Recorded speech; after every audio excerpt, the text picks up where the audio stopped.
So, Elizabeth, what drew you originally to the role of Mary? Like, what was the thing that hooked you?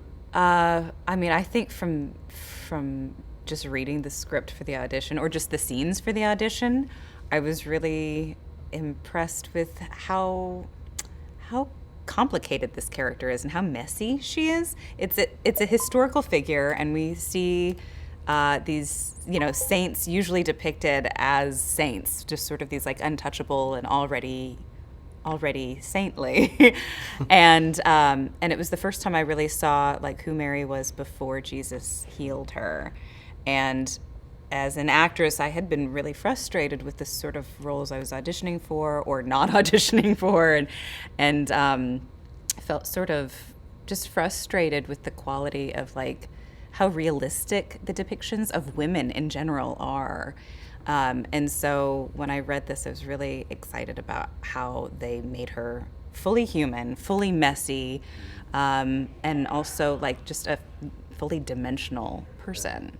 Yeah. And now you've directed and produced some pretty big, like, short films that have won some awards. How has that influenced how you approach acting and Yeah, I actually did that before I booked this role. So I was that was part of the frustrations of the types of roles for women. I thought, well, why complain about it? Do something about it. So I, with a couple of my friends, we produced a number of short films, and I directed and edited them, and it was really fun.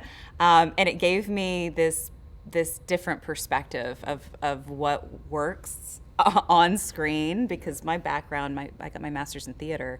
Everything was about being louder and bigger and kind of exaggerated, and transitioning into film and TV work, it's like a completely different art form. And so as a director of these short films, I was able to really see like, oh, there's certain things that read better, and I think I have a little bit more maybe appreciation for the crew members than I did before, and even with Dallas directing, I think I can put myself in his shoes sometimes and see how many moving parts there are on a production, and to be patient with it more than anything.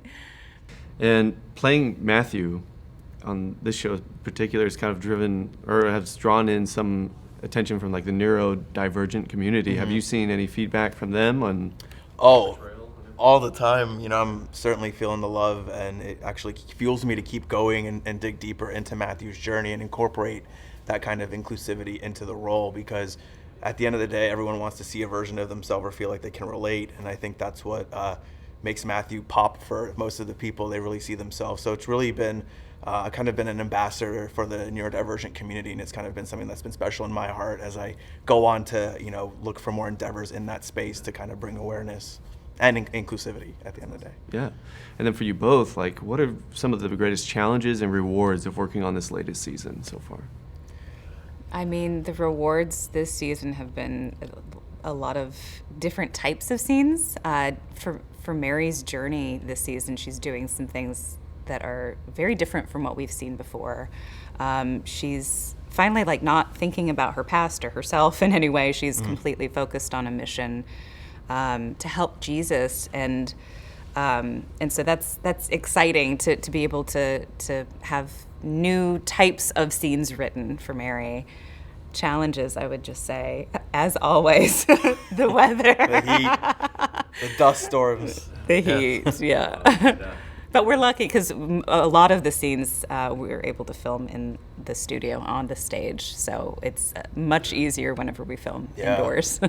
I'd say the rewards right now, I mean, it's just look around us. We have 2 sound stages this season. It just keeps elevating, and some of these sets are just out of this world. And our cast and crew, we're this family, and we keep elevating, and we're just this tight unit. What's making me sad is that we have 2 seasons left. I know. I can't. So I think that's kind of been the challenge, because we're so close, and even in Matthew's journey, you're so connected to the character that it kind of feels like, all right, we're kind of we're heading towards the crucifixion. It's Holy Week this season, so it's gonna end. So that's kind of been the challenge for me, is to kind of work my head around that. Yeah. And I hear you're a big Bollywood fan. What are some of the top Bollywood movies that you would recommend for people that want to get into that Oh wow, Jeremy, I could talk to you all day about this. I think the world was really introduced to that kind of cinema through RRR last year, very action-packed film. So that's a movie I'd watch. I grew up watching a director named Sanjay Leela Bhansali, and he has Devdas. That's a big picture.